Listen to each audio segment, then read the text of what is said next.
qu'on a une culture, nous, françaises, de la punition. Et on pense que c'est normal. Pourquoi est-ce qu'on exclut un enfant de l'école ?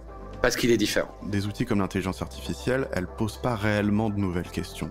Elles posent d'anciennes questions auxquelles on n'a pas répondu depuis longtemps. Comme Maria Montessori le disait, l'éducation est la plus belle arme de paix. Michel Onfray a cette phrase que j'aime beaucoup, il dit « Tous les enfants sont des philosophes et certains adultes le demeurent ». Nos enfants deviennent comme nous les voyons, nos enfants deviennent comme ils nous voient. Prenons le temps de réfléchir à ce qu'on veut pour demain. Bienvenue sur le podcast Les Adultes de demain. Je m'appelle Stéphanie Desclèbes, je suis entrepreneur et surtout une actrice engagée pour l'enfance. Dans ce podcast, je donne la voix à celles et ceux qui changent le monde grâce à l'éducation. Pour en savoir plus sur mes dernières actualités, rendez-vous sur le compte Insta @lesadultesdedemain ou sur mon compte perso LinkedIn. Pour retrouver un condensé des meilleurs moments du podcast, je vous laisse découvrir le livre « Offrir le meilleur aux enfants » aux éditions Hatier, que j'ai coécrit avec ma mère Sylvie Desclèbes, que vous entendrez beaucoup dans ce podcast. Allez, je laisse place à un nouvel épisode. Ces images nous ont tous choqués. Les faits d'actualité récents où une enseignante utilise la violence auprès de l'une de ses élèves à la rentrée scolaire fait preuve encore une fois de notre culture française de la domination des adultes vis-à-vis des enfants. Pourtant, depuis de nombreuses années, des grandes personnalités françaises nous prouvent qu'une autre éducation est possible, loin des punitions, de la violence et au plus près des besoins de l'enfant. Isabelle Fioza fait partie de ces grandes figures qui ont tant fait pour faire évoluer notre société si empreinte de ce besoin d'autoritarisme et d'obéissance envers les enfants. Psychothérapeute, conférencière, auteure, Isabelle est avant tout une grande défenseuse des droits des enfants. J'ai voulu comprendre dans cette interview les mécanismes néfastes de la violence faite aux enfants, des raisons expliquant l'urgence de changer notre regard sur les enfants et des manières dont nous pouvons réparer l'enfance blessée de nombreux adultes. C'est suite à la lecture de son dernier livre, presque un bilan, qui s'appelle « Éduquer tout ce qu'il faut savoir » aux éditions Robert Laffont, que j'ai ressenti le besoin avec Isabelle de refaire le point sur les clés d'une éducation bienveillante. Je vous souhaite une bonne écoute. Bonjour Isabelle. Bonjour Stéphanie, bonjour à tout le monde qui écoute. Quel honneur de vous retrouver aujourd'hui pour la seconde fois au micro des Adultes de demain.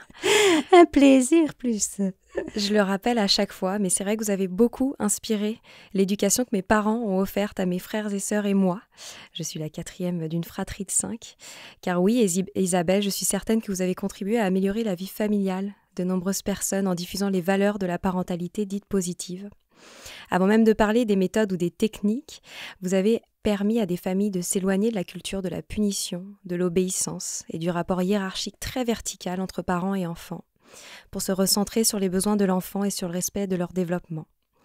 Alors aujourd'hui, on se rend compte puisque vous avez publié un nouveau livre que j'ai adoré.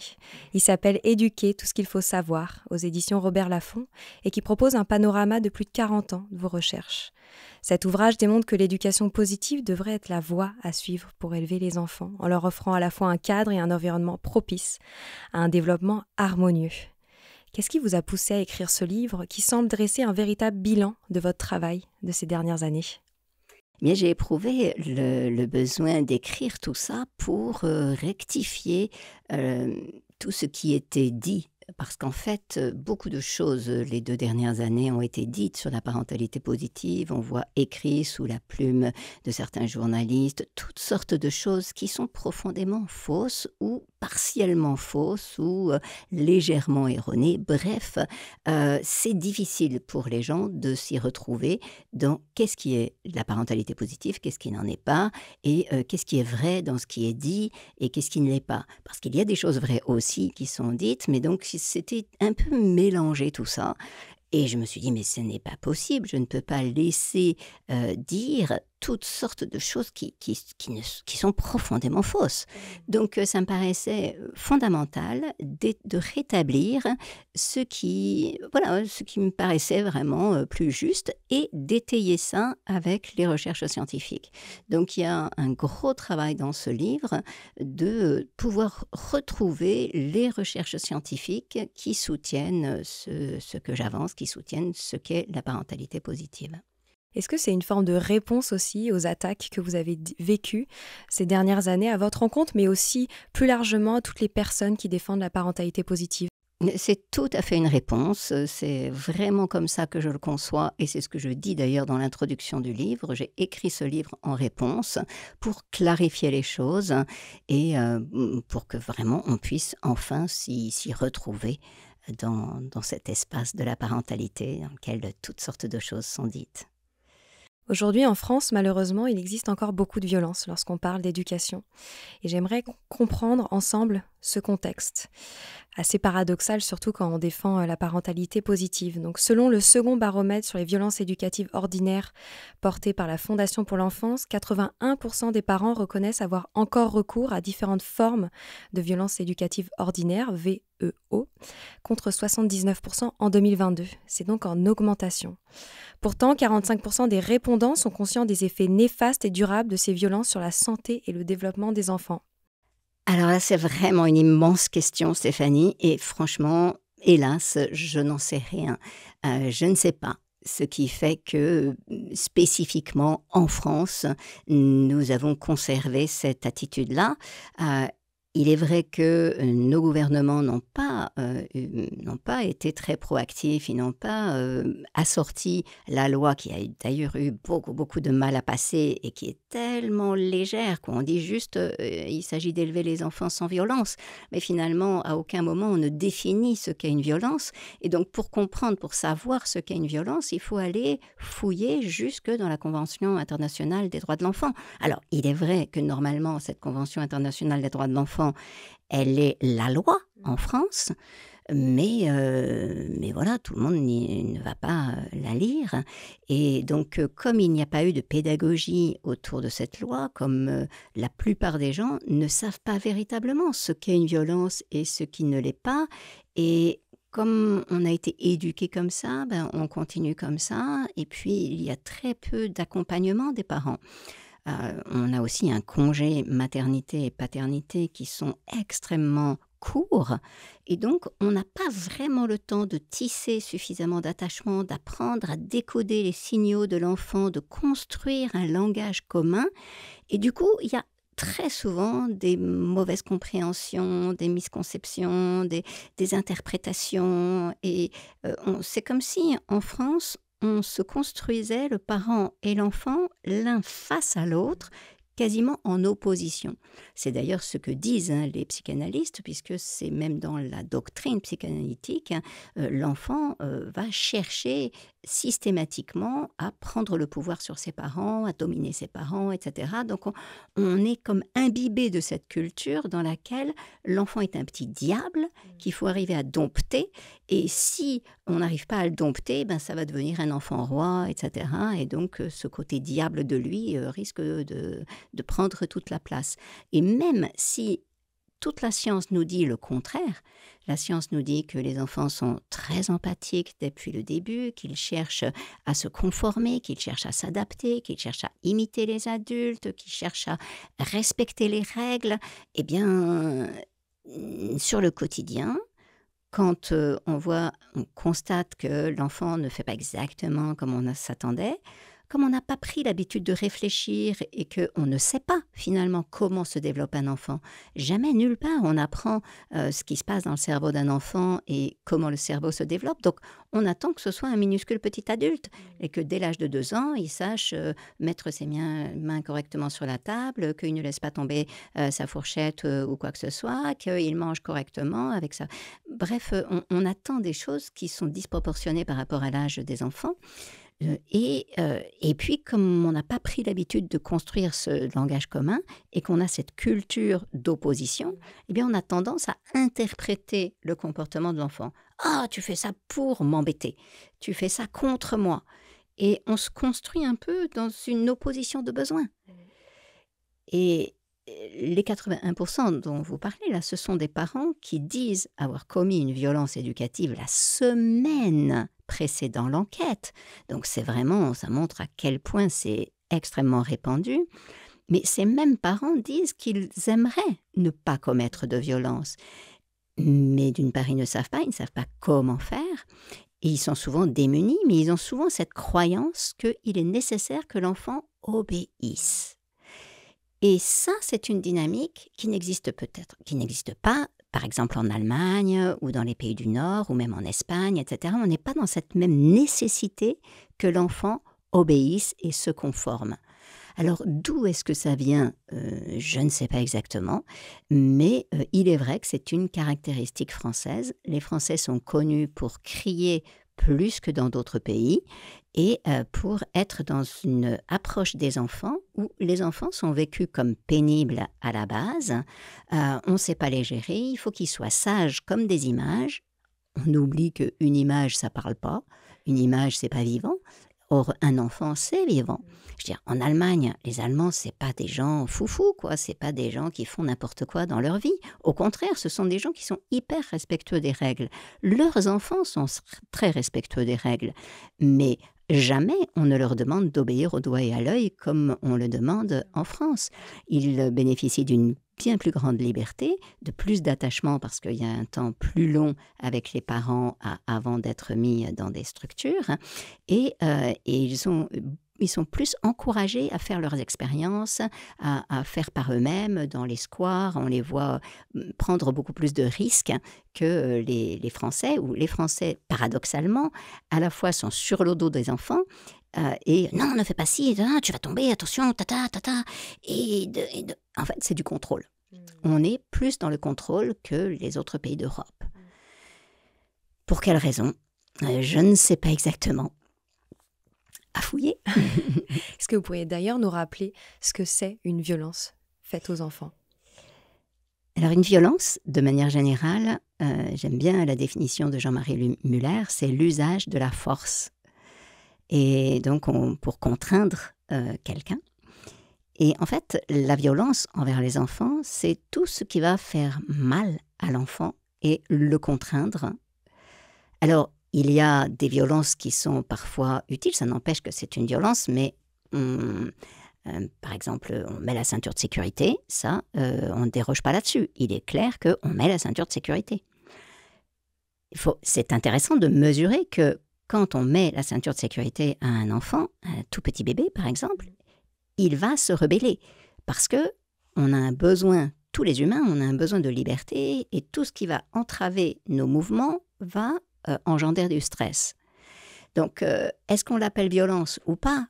Oui et non. C'est-à-dire qu'on peut dire que ça fait violence et du coup, on va écouter l'enfant et lui dire « Ah ben oui, c'est carrément pas agréable ». Et peut-être, pour exercer moins cette violence, on va lui donner de plus en plus de liberté. C'est-à-dire, dès qu'il va être capable de le faire, on va lui demander de le faire lui-même, de mettre sa ceinture.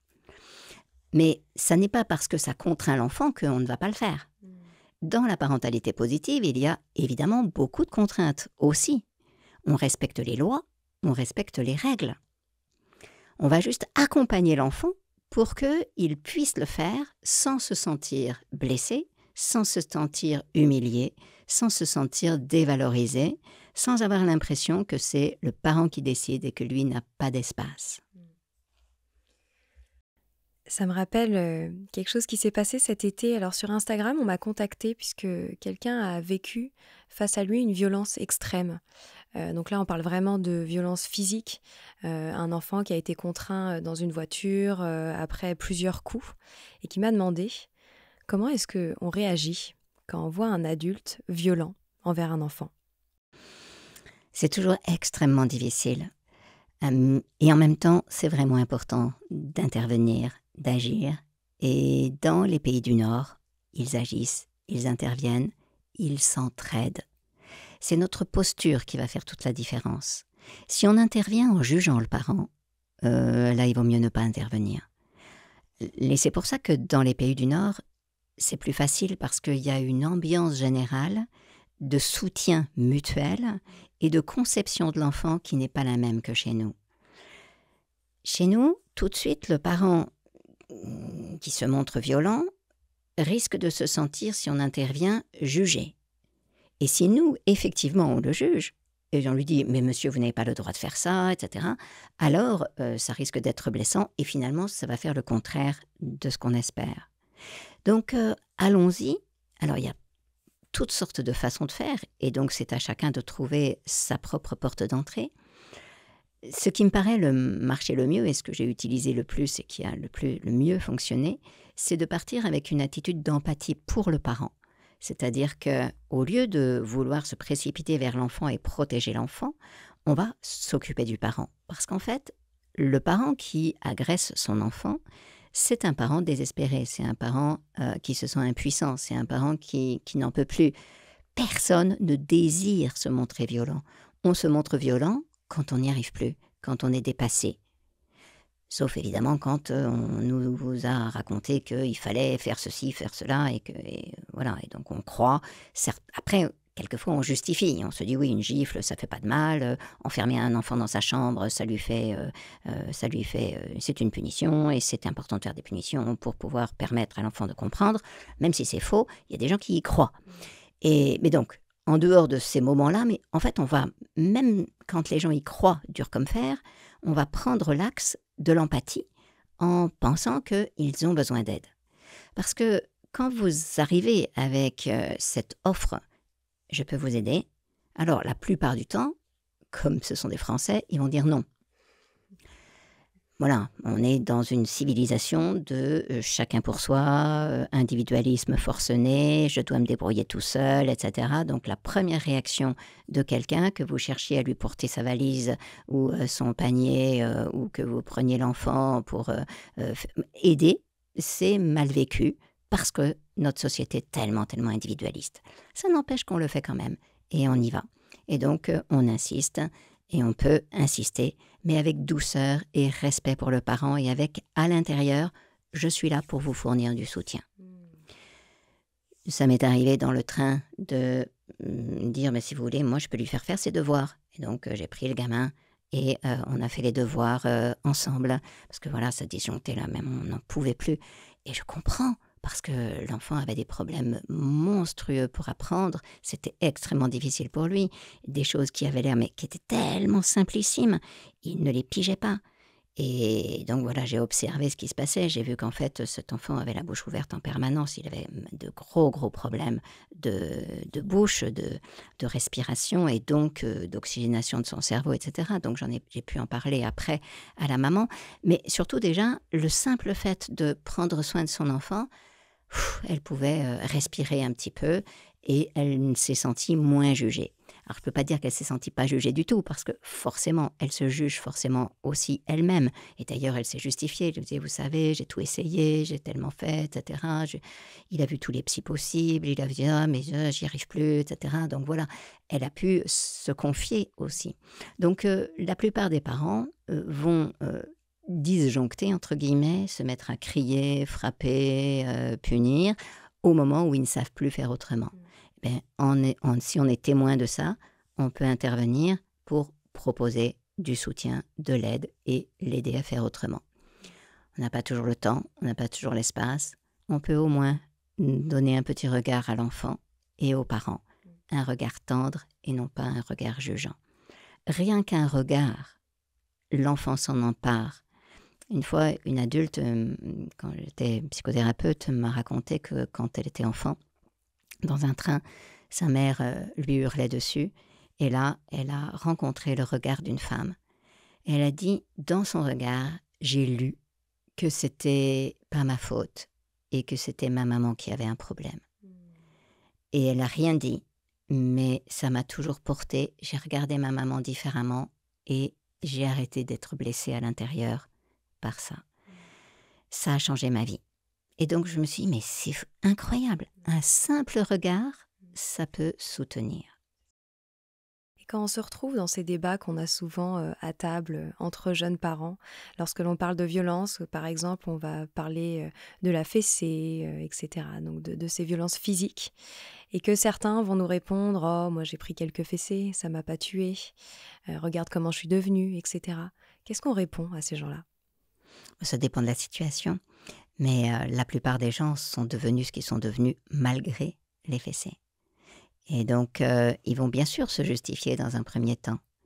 Et donc, j'aime bien, de toute façon, ne jamais s'opposer.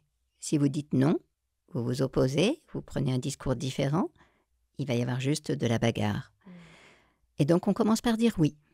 Ah oui, tu as raison. C'est ce qu'on disait avant.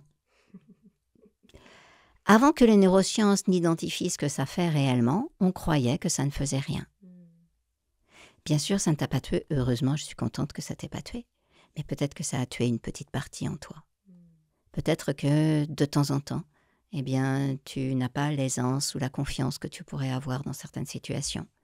Peut-être que ça t'arrive de te soumettre face à un patron, face à quelqu'un de plus important.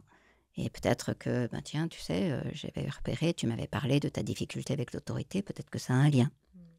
Des choses comme ça. Alors, vous l'avez dit, les études scientifiques prouvent les résultats positifs de la parentalité que vous défendez, la parentalité positive. Pourquoi, pour autant, cette parentalité-là ne fait-elle pas l'unanimité ?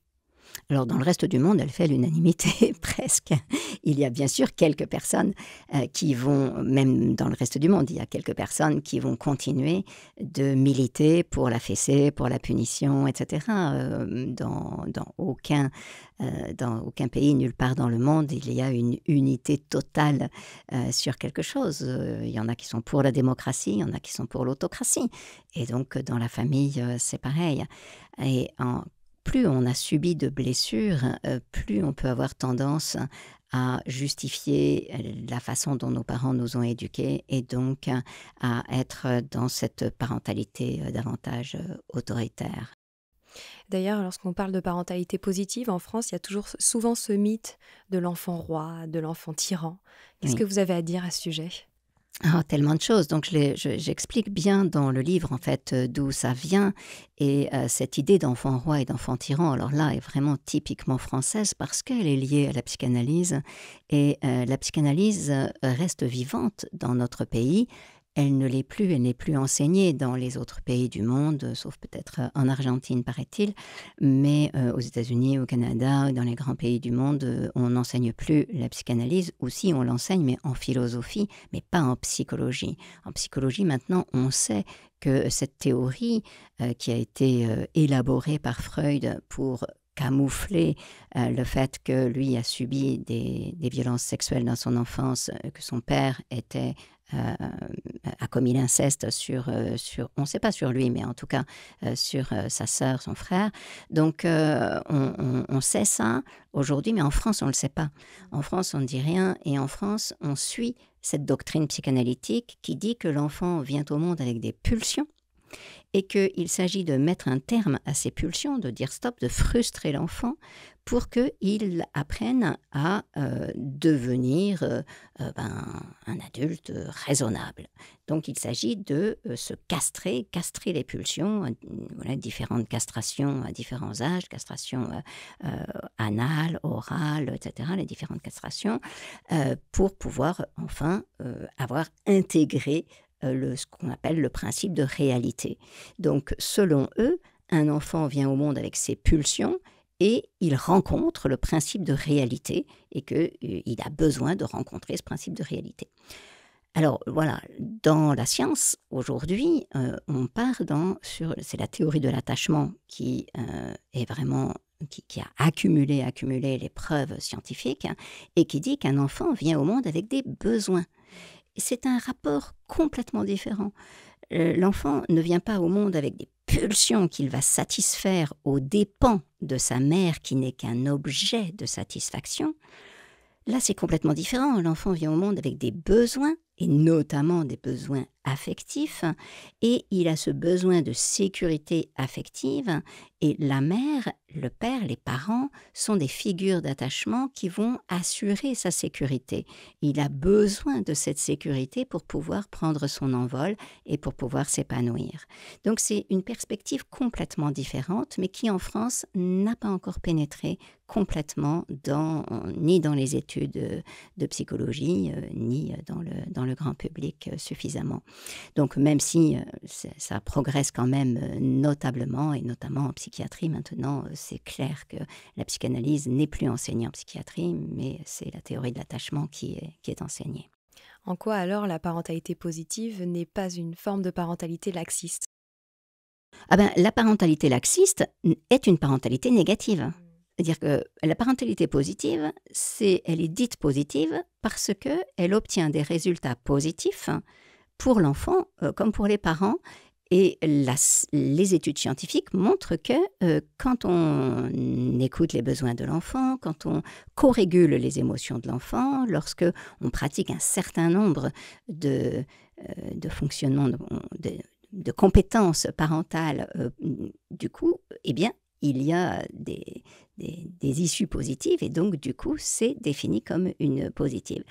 Il y a plusieurs formes. Il y a l'autoritarisme, qui est une parentalité négative parce que l'autoritarisme a tendance à générer des enfants soit trop soumis et donc qui perdent confiance en eux, soit agressifs, qui développent des comportements débordants. Et donc c'est là que c'est paradoxal parce que ce sont souvent les autoritaires qui accusent les autres parents soi-disant positifs de laisser tout faire aux enfants et que du coup ils vont avoir des comportements débordants comme vous dites rois et tyrans. Mais en réalité ceux qui deviennent tyrans ce ne sont pas ceux à qui on n'a pas posé de limites entre guillemets, c'est plutôt ceux à qui on a posé trop de limites de manière autoritaire. Donc il y a l'autoritarisme, il y a la démission totale où là le parent ne s'occupe absolument pas de l'enfant et donc ça évidemment que c'est aussi une parentalité dite négative parce que ça ne permet pas à un enfant de grandir. Et la parentalité laxiste, c'est ne pas avoir d'attente envers son enfant, je lui laisse tout faire, il apprendra bien tout seul. Et donc je suis affectueux, mais parce que dans le « je m'en fiche », il n'y a rien du tout. Là, dans le laxiste, on est quand même affectueux, mais c'est tout, et il n'y a pas de règles, il n'y a pas de fonction. Voilà, on laisse un peu l'anarchie faire, et on pense que l'enfant va se développer tout seul. Et donc ça, c'est prouvé aussi scientifiquement que ça ne fonctionne pas, et que les enfants sont un peu perdus et n'ont pas suffisamment de structure pour pouvoir se développer.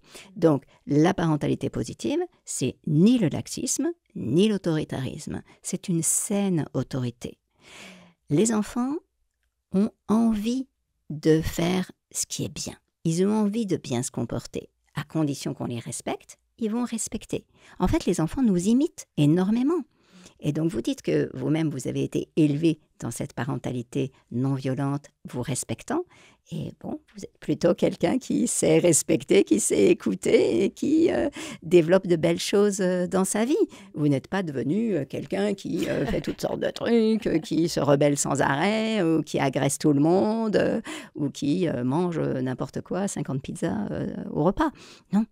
Je le vois à la maison sur cette question des règles. Moi, j'ai un garçon qui a 18 mois et donc il marche et on l'emmène dans la rue et on essaye de lui expliquer qu'il y a des endroits où il ne peut pas marcher, notamment sur la route. Et donc, on lui dit pas là.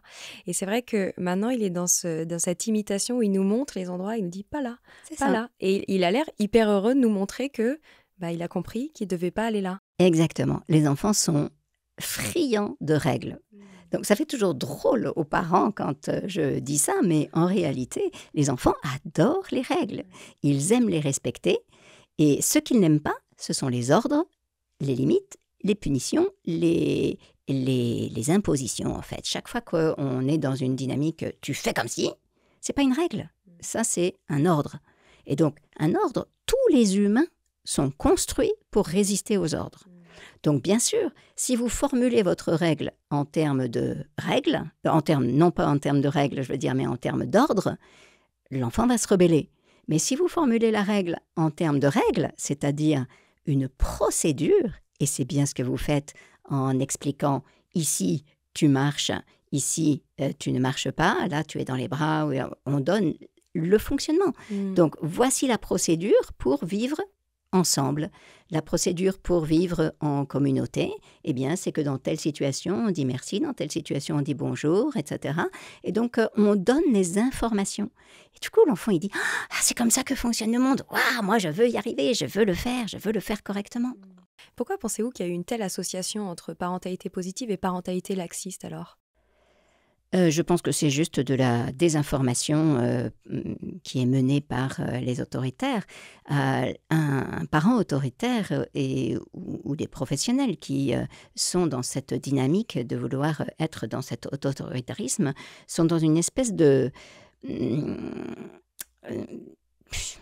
Il y en a même qui utilisent le mot de croisade pour tenter de maintenir ce cap. Hein.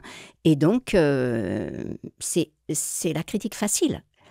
Après, il peut y avoir aussi des interprétations superficielles de la part des gens. Parce que, comme je disais qu'il n'y a pas eu beaucoup de pédagogie autour de la loi qui dit c'est important d'élever les enfants sans violence, il peut aussi y avoir des conceptions un peu superficielles en disant « Ah, ne mettons pas faut pas donner d'ordre aux enfants, alors du coup, on laisse tout faire. » Ou alors, quand on dit non à un enfant, ça le stresse, alors du coup, je ne veux pas stresser mon enfant et du coup, je lui laisse tout faire. Non, tout à l'heure, je vous ai dit, non, on lui met la ceinture de sécurité, de temps en temps, il veut un deuxième bonbon, non, stop. Alors, c'est vrai que si on utilise un stop plutôt que non, mais on va quand même freiner, on va quand même organiser et c'est vraiment extrêmement important. Il y a des règles, mais des parents qui ont entendu un truc, lu un petit article, peuvent avoir une impression comme ça superficielle en se disant je vais être gentil. Mais en fait, le vrai problème, c'est quoi? Le vrai problème, c'est que eux-mêmes, quand ils étaient enfants, ils avaient des parents autoritaires et ils ne veulent pas faire ça. Ils n'ont pas appris à faire différemment. Et du coup, ils sont juste « je ne veux pas être autoritaire ». Et comme ils ne se sont pas sentis toujours aimés inconditionnellement par leurs parents, ils peuvent craindre que leur enfant ne les aime pas. Et quand on craint que son enfant ne vous aime pas, on va essayer de lui faire plaisir. Et donc vous avez toutes sortes de parents qui croient, qui peut-être se racontent qu'ils sont dans la parentalité positive, mais en fait, ça n'est pas de la parentalité positive, c'est juste qu'ils ne disent pas non parce qu'ils ont peur que leur enfant ne les aime plus s'ils leur refusent un bonbon, 1 heure de télé ou ceci ou cela. Et ça, vous le rappelez très bien dans votre livre, c'est très bien démontré. Il semblerait que notre culture peine aussi à évoluer sur les questions d'éducation à cause du manque de temps, vous l'avez dit, et de valorisation que l'on réserve au fait de s'occuper de ses enfants en France. Il faut du temps pour s'informer, pour déconstruire les schémas de pensée hérités de son enfance et de sa propre éducation, et pour résister aux automatismes et aussi aux critiques extérieures. Et ça, je trouve qu'on le retrouve beaucoup en France. Alors, pouvoir passer du temps de qualité avec ses enfants en France, ça semble être presque un luxe aujourd'hui. Vous l'avez rappelé, les congés de parentalité sont extrêmement courts. Comment est-ce qu'on pourrait changer cela? Comment est-ce qu'on pourrait donner davantage envie aux adultes de passer du temps de qualité avec leurs enfants, quand bien même ils sont contraints par la société? Merci Stéphanie pour cette focus sur le désir, parce que c'est vrai, le souci c'est que toute la société va sans arrêt nous raconter que les enfants c'est pénible. Pendant les vacances, oh là là, on se prend la tête, on a les enfants toute la journée, c'est horrible, vivement la rentrée, parce que là au moins quelqu'un s'occupe d'eux toute la journée. Ah, il y a la télé, je peux les mettre devant la télé, ils vont pas me saouler. Donc il y a tout ce discours ambiant qui est vraiment problématique. Et donc, on a à aimer nos enfants différemment, mais c'est vrai que c'est plus facile d'aimer ses enfants quand ça se passe bien. Et donc, quand on sait maîtriser quelques compétences de parentalité qui permettent que ça se passe plus facilement. Parce que si on se dispute en permanence, si on ne sait pas comment faire pour qu'il mette ses chaussures, que pour dormir, on est débordé. La plupart des parents d'aujourd'hui, quand ils sont parents pour la première fois, n'ont jamais eu un bébé dans les bras. Dans le temps, on s'occupait toujours des sœurs, des frères, des cousins, des cousines, etc. On vivait avec des bébés. De nos jours, non. Ce qui fait que déjà, dès la base, on saisit le petit bébé comme une poupée. On le positionne comme un poupon au sein et du coup, évidemment, on a des crevasses parce que c'est pas comme ça qu'on devrait positionner le bébé. Donc, ça commence très mal. Et on n'a pas de transmission, on n'a plus de transmission. Et du coup, il y a plein de choses qu'on ne sait pas faire. Et du coup, c'est compliqué. Donc, ce serait vraiment utile d'avoir des films, d'avoir des livres, plus d'informations faciles d'accès qui permettent de voir comment ça se passe. C'est dans ce sens-là qu'on a fait ce film sur les 1000 premiers jours avec Boris Cyrulnik, Nathalie Vicarini et Antoine Guédenay, où on va, les 4 experts, dans les familles pour accompagner les parents et leur permettre de regarder différemment leur enfant. C'est ça en fait, c'est ce qu'ils ont fait dans les pays du Nord, c'est ce qu'ils ont fait en Allemagne, c'est plus de temps, non seulement des congés plus importants, mais beaucoup d'activités parents-enfants pour petit à petit aussi fournir aux parents des compétences. C'est l'idée des maisons des 1000 premiers jours. Quand à la commission des 1000 jours, on a eu cette idée de faire des maisons des 1000 jours, c'est vraiment un lieu, un centre où on peut aller dès la grossesse et on va être accompagné pendant 1 an. On peut pendant 1 fois par semaine être en groupe avec d'autres parents qui ont des enfants du même âge, pouvoir partager, dire ce qui se passe, vider nos émotions parce que c'est parfois dur, et aussi apprendre des choses sur le développement de l'enfant, apprendre des compétences, comment on fait ceci, comment on fait cela. Tout ça peut nous étayer et faire qu'on a du coup envie. Plus on est avec un enfant, plus on a envie d'être avec un enfant, parce que plus on est avec un enfant, mieux on le connaît. Et plus on le connaît, plus nos langages, on sait identifier le besoin qu'il a, on sait y répondre, et donc tout coule beaucoup mieux. À partir du moment où on ne se voit pas assez, on n'a pas le temps de connecter suffisamment. Et un enfant qui est déconnecté, il va forcément, du fait de la théorie d'attachement, il va forcément être plus demandeur, plus exigeant, plus agressif, et du coup, nous, on est en déstabilisation, et finalement, si on regarde le temps qu'on passe avec nos enfants, quelquefois, on se rend compte, mais zut, j'ai passé toute ma journée à le contrôler, mais finalement, on n'a pas eu de relation véritable. Donc, c'est un peu, l'idée, ce serait de changer tout ça. Ce qui m'a intriguée, parce que dans les autres pays, on travaille aussi, c'est que depuis les années 50, dans tous les autres pays, en Europe, le temps passé avec les enfants a augmenté. En France, il a diminué depuis les années 50. Or, vous parliez de l'imposition de la société, mais on n'a plus que 35 heures de travail. Dans les années 50, c'était plutôt 45, 50. Donc, qu'est-ce qui s'est passé? On travaille moins, mais on est moins aussi avec les enfants. Donc, c'est une question de choix individuel. Qui a gagné? Évidemment, les écrans. Et voilà. Ouais.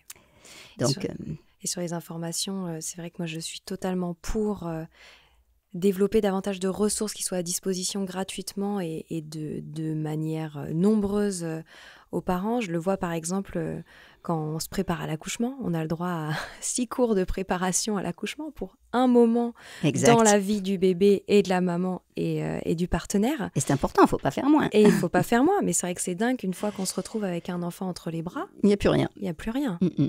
Mais c'est pour ça que voilà, les maisons des 1000 jours se développent, elles répondent vraiment à un besoin, et j'invite chaque maman à se rapprocher de la maison des 1000 jours le plus proche. J'espère que dans un avenir proche, de plus en plus proche, ce sera comme en Australie où il y en aura dans tous les quartiers. Aujourd'hui, il y en a petit à petit, ils s'en construit un par ville à peu près, mais ça répond à un vrai besoin, et ça marche tellement bien que je pense que ça va aller vite. C'est vrai qu'on aurait pu se dire que l'État, le gouvernement ne semble pas encore prendre suffisamment au sérieux cette situation en termes d'éducation, en termes d'enfants. Si on se compare par exemple aux fameux pays nordiques, comment est-ce que nous, alors là je prends ma casquette un peu militante, dans la société civile, on pourrait changer les choses pour changer ces mentalités vis-à-vis de la relation entre parents et enfants? C'est vraiment quelque chose d'individuel du coup, c'est-à-dire qu'on a besoin de continuer de militer, et continuer d'exiger, d'en parler, en parler davantage et faire respecter nos droits déjà, parce que il y a de nombreux droits déjà pour les parents, notamment pour les mamans allaitantes dans les entreprises, et ces droits ne sont pas toujours respectés. Donc déjà, au moins, faire respecter les droits déjà acquis et continuer de militer pour en avoir davantage. Et puis, c'est surtout commencer à réaliser que nous sommes parents et que notre vie de parents, elle est importante. Et que nous ne devrions pas être obligés de quitter notre vie de parents pour faire une vie de bons professionnels, que finalement, dans la plupart et de plus en plus d'entreprises le réalisent, ce sont beaucoup des parents qui sont les salariés. Et parmi les salariés, il y en a forcément un bon nombre. Des parents ou des aidants de manière générale. Et donc, les entreprises sont de plus en plus nombreuses à chercher à intégrer cette dimension parce que en réalité, quand un parent est sécurisé dans son rôle de parent, lorsque les choses lui sont facilitées, notamment au niveau des horaires, mais aussi lorsque c'est reconnu qu'il a le droit d'être parent et que le fait d'être parent ne lui enlève pas quelque chose dans sa carrière, alors il va travailler davantage, travailler mieux, travailler plus efficacement. Donc les labels pour les entreprises qui respectent les parents se développent. Donc on peut tout à fait inciter son entreprise à aller vers ces labels-là et à se rappeler que plus un salarié est heureux, mieux il travaille. Oui, ça fait totalement sens. On va faire un petit pas de côté sur ces sujets culturels d'éducation en France pour parler d'une partie de votre livre, moi qui m'a beaucoup intéressée, interpellée. Vous parlez du poids des psychotraumas de notre enfance sur notre santé physique, psychique et sociale. Est-ce que vous pourriez revenir là-dessus ? Oui, le psychotrauma, le trauma, c'est lorsqu'un événement va dépasser nos capacités d'adaptation. Le stress, c'est l'effort d'adaptation de l'organisme à toute situation. Donc, on se stresse sans arrêt. Le stress, c'est positif. Dans notre société, on le vit souvent comme négatif. Et d'ailleurs, je ne veux pas stresser mon enfant. Mais si, le stress, c'est un effort d'adaptation. Donc, le stress, c'est OK. Il y a le stress positif. Plus on est stressé d'ailleurs, plus on réussit. Aux Jeux Olympiques, ils ont réussi à dépasser leur capacité parce que c'était super stressant d'être dans la compétition et avec tout ce monde tout autour, etc. Donc le stress est excitant et il fournit de l'énergie. Donc le stress, n'est pas négatif en soi. Il y a le stress positif, il y a le stress tolérable, c'est-à-dire je vis quelque chose d'un petit peu difficile, ça demande plus d'énergie pour monter la colline, mais hop, j'y arrive et j'arrive à ce que mon métabolisme à l'intérieur de mon corps s'équilibre. Et il y a le stress dit toxique qui va devenir le trauma. Là, c'est quand l'événement ou la pente à monter, la pente à grimper, c'est trop dur et du coup, ça dépasse mes capacités d'adaptation. Donc, il y a trauma chaque fois qu'on ne peut pas réussir à s'adapter à une situation. Donc, il y a trauma lorsqu'il y a un earthquake, ça me vient en anglais, un tremblement de terre, lorsqu'il y a un événement cataclysmique extérieur, une guerre, tout ça, ça fait effectivement, ce sont des événements traumatiques. Il y a les gros événements traumatiques, un viol est aussi un événement traumatique, l'inceste, encore plus, parce qu'il y a cette dimension de soumission où on faisait confiance à la personne et on est trahi dans sa confiance. Donc là, c'est un stress vraiment lié à la trahison en plus. Et puis, donc c'est le trauma lié à un événement identifié qui dépasse mes capacités. Ou qu'est-ce qui se passe dans le cerveau à ce moment-là ? Le cerveau réagit. Et quand c'est vraiment trop dur, qu'il ne peut pas réussir à s'adapter, il y a quelque chose qui disjoncte, qui fait qu'on ne mémorise pas, donc on va effacer l'événement. Et ça s'appelle l'amnésie traumatique, on l'efface. Et en même temps, il risque d'y avoir des flashbacks de ce moment-là, des irruptions de nos émotions qui reviennent. Et quand on a vécu, par exemple, les bombardements, eh bien, le moindre tonnerre qui arrive va réveiller, et donc on est absolument paniqué, etc. Ça réveille, c'est pas le tonnerre qui nous fait peur, c'est que le tonnerre réveille les mémoires traumatiques de la guerre. Ce qu'on sait aujourd'hui, c'est que ça, c'est une forme de trauma, mais qu'il y a aussi autre chose qui va dépasser les capacités d'adaptation d'un enfant notamment, c'est lorsqu'il y a plein de petits événements qui vont se succéder et qui ne permettent pas à l'enfant de revenir. Punir une fois un enfant, aucun problème.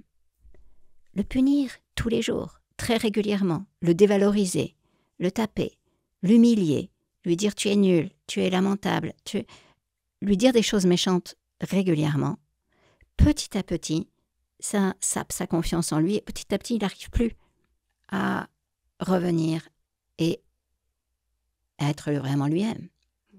Et de la même manière, il va occulter tout ça. Il va juste garder le sentiment d'humiliation, la soumission, et il va souvent se suradapter, devenir sage comme une image. C'est pour ça que c'est toujours louche, quelqu'un de sage comme une image. Et puis de temps en temps, va devenir violent contre son frère, contre quelqu'un de plus faible que lui. Il peut y avoir aussi là, des réactions qui vont sortir. Le trauma, c'est lorsque quelque chose se passe donc qui nous fait mal, mais c'est aussi quand ce qui devrait nous faire du bien n'est pas là. Et Gabor Maté l'a très bien montré, donc ce médecin spécialiste des addictions et spécialiste du trauma, qui nous dit que tout humain a besoin d'affection, d'amour inconditionnel. Et lorsqu'on est pris par une émotion, on a absolument besoin d'être entendu, reconnu et d'être accompagné dans notre émotion. Et donc si un enfant de par exemple 3 ans se met à pleurer, hurler, et qu'il n'y a pas un adulte à ce moment-là qui vient pour le prendre dans les bras, pour le câliner, pour l'aider à canaliser ce trop-plein d'émotions, ça va faire trauma. Parce que ça n'est pas quelque chose de négatif qui arrive, qui ne permet pas de s'adapter, mais c'est quelque chose qu'il aurait dû recevoir pour pouvoir grandir normalement et qui a manqué. Donc, nos manques font aussi trauma. Chaque fois qu'on envoie un enfant dans sa chambre, à la place d'écouter ce qui se passe pour lui, quand il pleure, quand il crie, quand il a un comportement débordant, chaque fois qu'on n'écoute pas, qu'on ne fournit pas un accueil inconditionnel à l'enfant, eh bien, on met une pierre. Là encore, une fois ne suffit pas pour traumatiser un enfant. Mais lorsque ça se répète régulièrement, alors oui, ça devient traumatisme. C'est-à-dire que on épuise les capacités de résistance de l'enfant.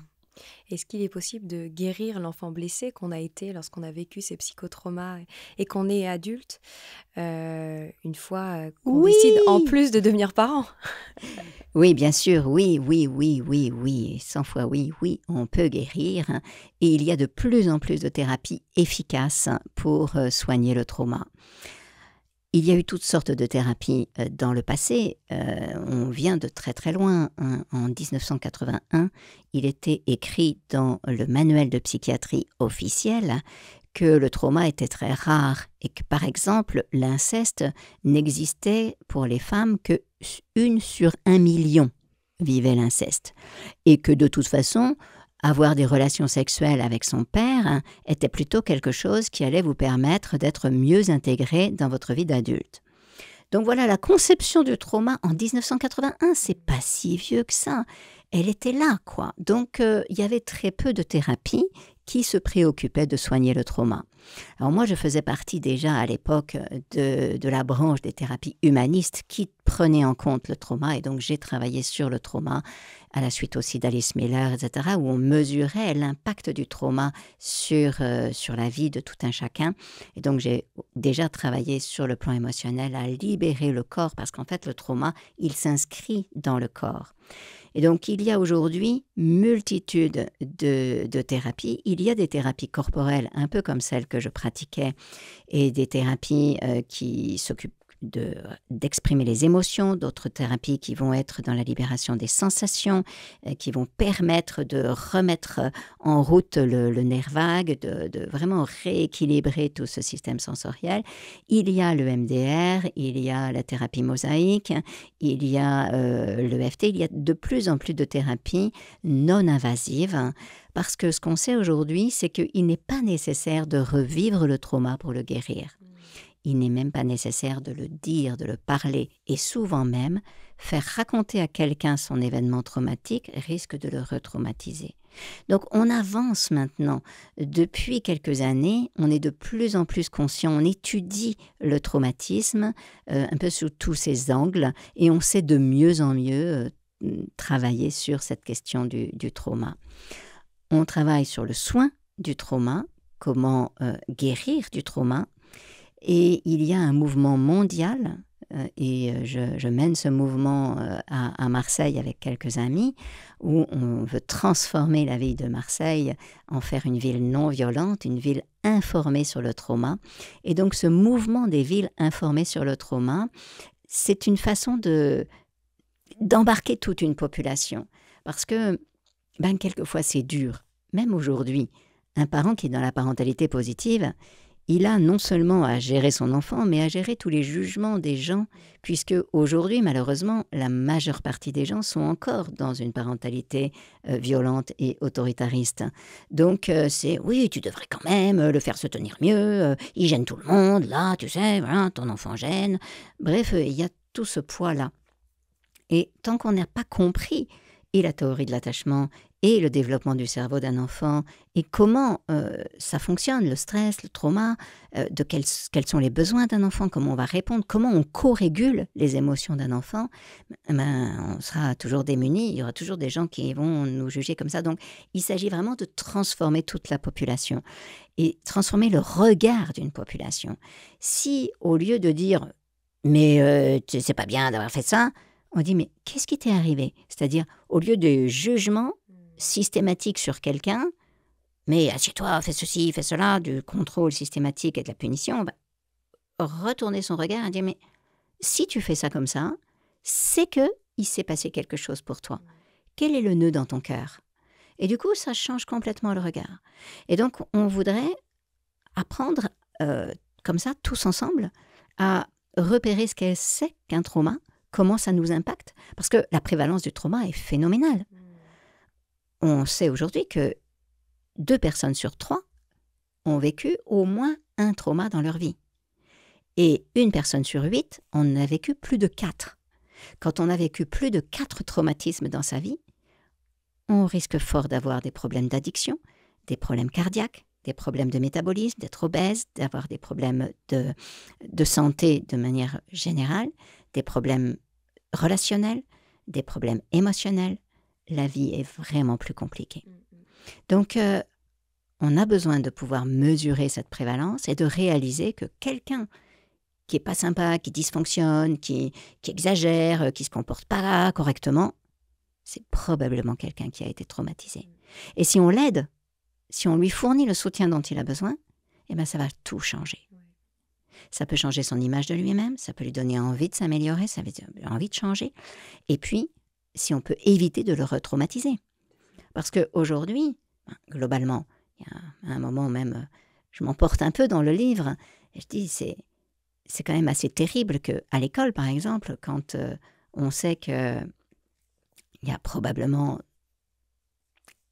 3 enfants par classe qui ont subi l'inceste, et qu'on voit qu'un enfant a des comportements débordants, on va le punir, on va l'exclure même.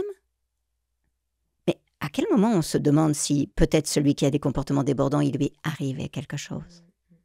Parce que si vos parents vous frappent à la maison, si vous êtes violé, si vous subissez du traumatisme, si vos parents ne vous enseignent pas à réguler vos émotions, si vous enferment dans votre chambre dès qu'il se passe quelque chose d'émotionnel à l'intérieur de vous, vous ne savez pas comment faire. Et toute cette boule d'émotion, toute cette boule de tension à l'intérieur de vous, elle éclate en classe. Mais du coup, c'est double punition quand on punit l'enfant et puis on le renvoie chez lui. En quoi est-ce que c'est aidant? en quoi est-ce que ça lui permet de soigner ce qui se passe à l'intérieur?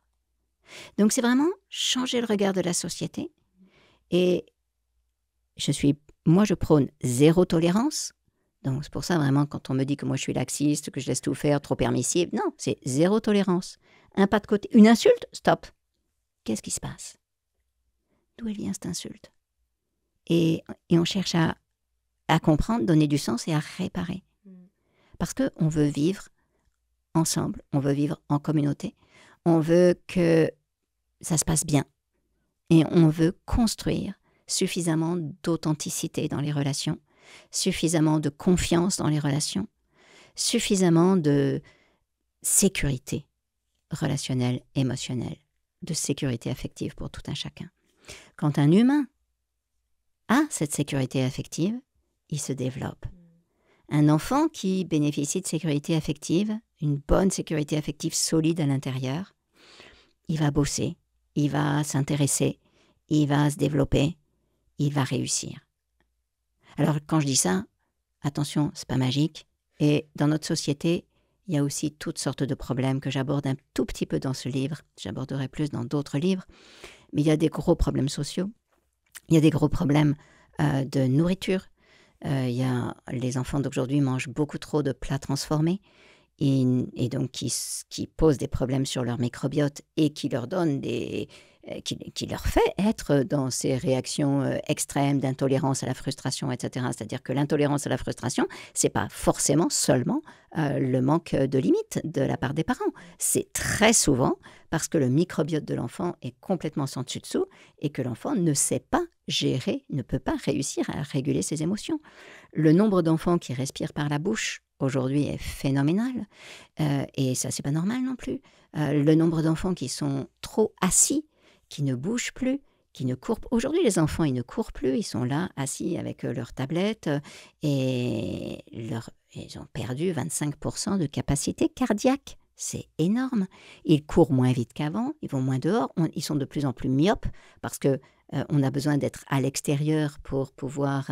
c'est la lumière de l'extérieur qui aide l'œil à grandir. Si on n'est pas suffisamment exposé à de la lumière externe, la lumière du jour, eh bien, on devient myope.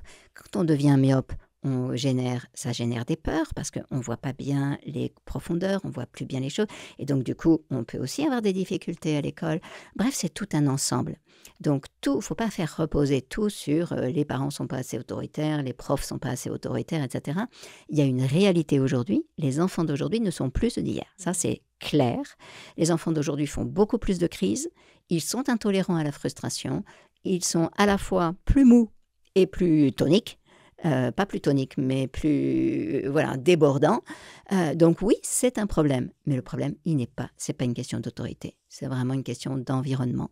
Et nous avons besoin de prendre en compte cette dimension d'environnement. C'est ça, et c'est ce que je trouve qui est essentiel dans votre ouvrage, c'est que vous rappelez tous ces éléments-là. Et aussi, ça nous rappelle à tous à quel point l'enfance est aussi une période extrêmement sensible, fragile et complexe, et à quel point il est nécessaire d'être informé à ce sujet.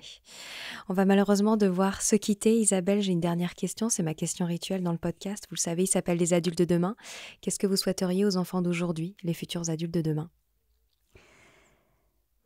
Eh bien, paradoxalement, je souhaite juste qu'ils soient le plus enfants possible et d'avoir la permission d'être enfant. Parce que je me suis rendu compte, je disais beaucoup, vous êtes les adultes de demain, et puis je me suis dit, mais stop, en fait, il y en a marre de faire tout aujourd'hui en fonction de quels adultes ils vont devenir demain. Plus chaque étape de vie est pleine et répond à leurs besoins, plus chaque future étape de la vie sera aussi harmonieuse. Et donc, ce que je leur souhaite à chacun, c'est que leurs besoins d'enfant soient respectés et qu'ils puissent avoir le droit de vivre leur vie d'enfant un maximum. Merci infiniment Isabelle. Je rappelle que votre livre s'appelle « Éduquer, tout ce qu'il faut savoir » aux éditions Robert Laffont, un livre qui devrait être mis entre les mains de tous les parents et futurs parents. Merci beaucoup. Merci Stéphanie. Merci infiniment d'avoir écouté cet épisode. J'aimerais prendre le temps de remercier tous ceux qui s'abonnent à la chaîne du podcast, qui laissent des avis et des notes sur Apple Podcast ou Spotify.